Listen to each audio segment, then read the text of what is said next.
Hi, my name is Amy. Thank you very much for watching, and let's make some bad financial decisions together. So, have you heard that Yieldmax has a new distribution schedule? And are you excited about it? So, basically, starting in October, every Wednesday we'll have declaration date, and every Friday we will get paid. And they have different groups.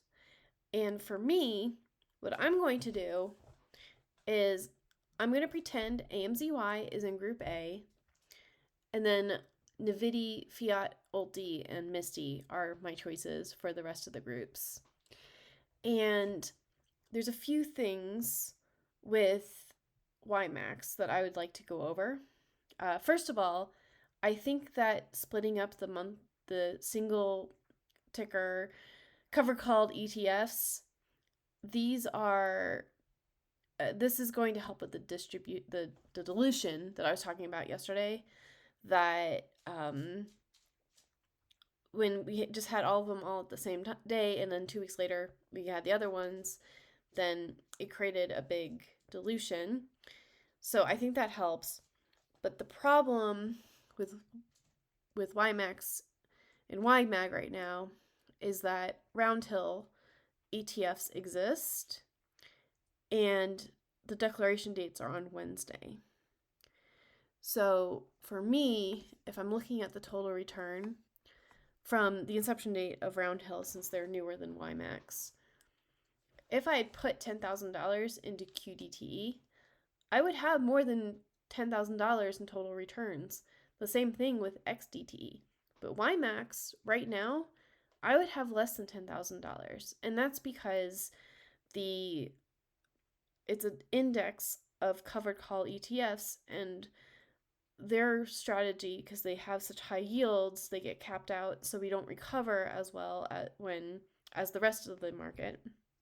However, we will have to see, because at the same time, Yieldmax is changing their strategies to incorporate more credit spreads.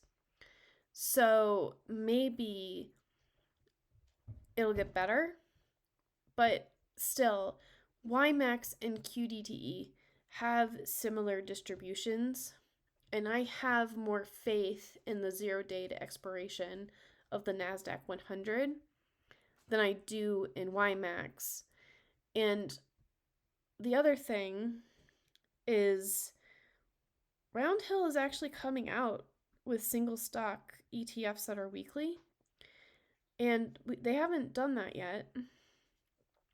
But I'm just very curious how this is all going to work out. And I think, even though I'm not a fan of YMAX or YMAG, and I never have been, I am a really big fan of having these single stock covered call ETFs distribute on different weeks. And this might actually kill my other positions in other weeks, because like Misty has 100% distribution. That group D is week 4, so that's when I was using SPY-T. SPY-T only has a 20% distribution. Of course, I'm going to invest in something that has 100% distribution over something that has 20% distribution. In case you're wondering, and this is pretty far in the video, but let me tell you that this is for entertainment purposes only. I only give bad financial advice, so do not take any of this as any kind of advice. But here's how I would do this strategy. So if you want to know my actual opinion, XDTE by itself would probably be the only weekly ETF that you need. However, we all know that I really like distributions and higher distributions, so I'm probably just going to stay in all 3 of them. So if I knew that if I had 100 shares of each of those and 250 shares of Nvidia, and I knew I was going to have $435 of distributions, then I would actually take that $435, use margin to buy more Nvidia, and then this would actually be a higher number but there's only so much you can do in a spreadsheet.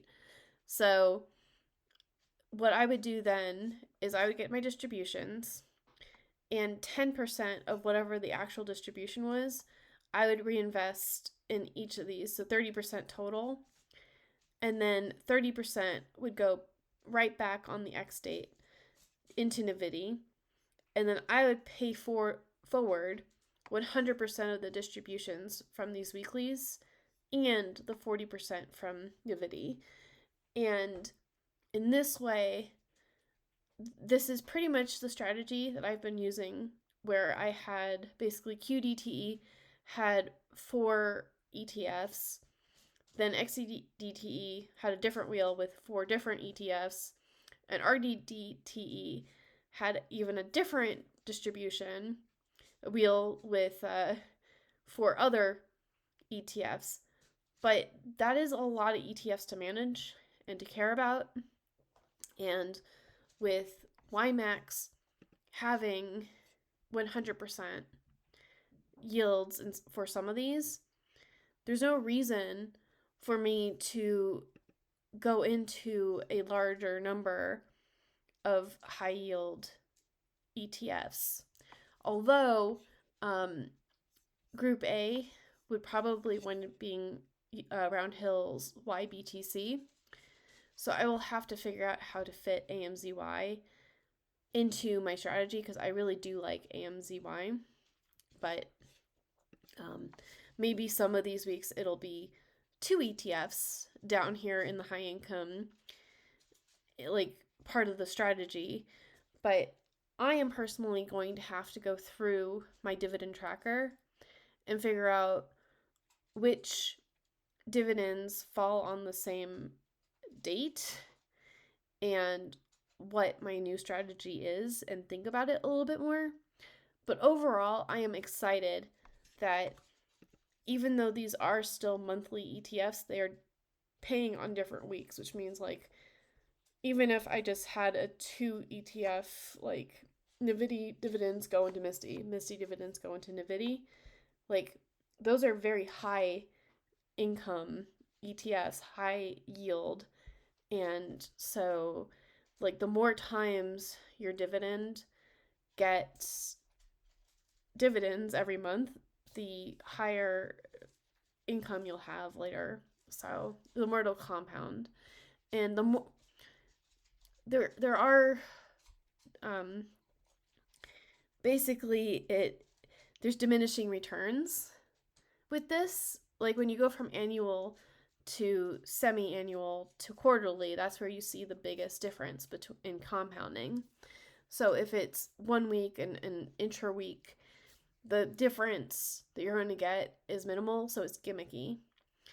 But for me, I'm more excited about the single stock ETFs being paid on different weeks than I am about YMAX and YMAG, because those are gimmicks. The 0 day to expiration from Roundhill is where it's at. These being their high yield is good to basically supplement and fund the weeklies. So that's my opinion. Are you excited about these? And what is your strategy going to be like? I will talk to you next time. Bye.